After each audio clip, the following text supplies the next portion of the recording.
Do you know that there's something about agreeing passion, agreeing interest, and agreeing qualities that enhances cordiality and workability in marriage?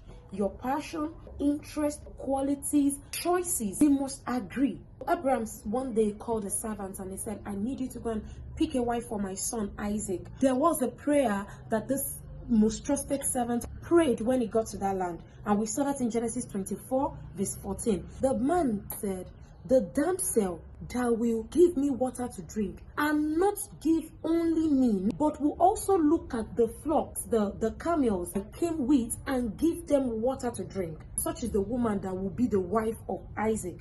Remember, this most trusted servant knew that the interest, the passion of Isaac are sheep, because he's a shepherd man. This most trusted servant was looking for a woman that speaks the same language of passion, interest with Isaac. He couldn't have done an audition to say, oh, if you know you love sheep, please come forward. He did not ask Rebecca to feed the flock water. He only asked Rebecca, said, will you give me water to drink? And she responded, said, I would not only give you water, I will give your flocks water. Agreeing passion. So immediately said, I found it.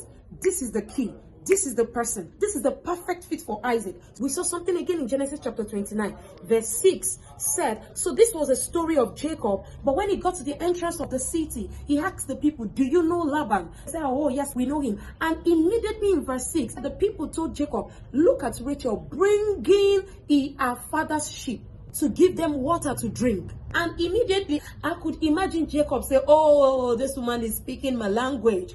That was where the bonding between Jacob and Rachel actually happened. Jacob was so fulfilled to the extent that he had to place a kiss on Rachel's cheek. A lot of times, people keep saying, whoa, why will Jacob have to treat Leah that way? Because Leah was not speaking an agreeing language of passion with Jacob. Because Jacob was a shepherd man. We saw Isaac, a shepherd man, went for Rebecca, a shepherd woman. If you permit me, use that word. And we saw Jacob falling so deeply in love with Rachel because she understood how to keep a sheep, how to tend to a sheep, everything around a sheep.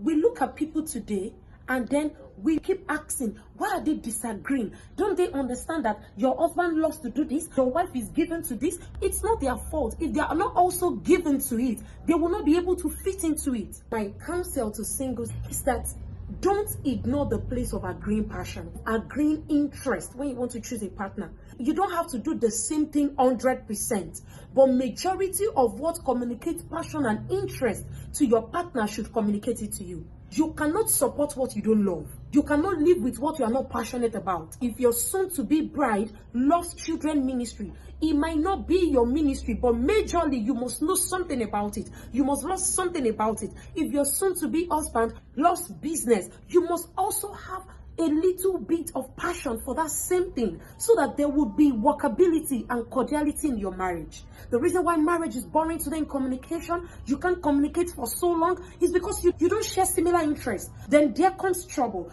disparity, the cracks on the wall.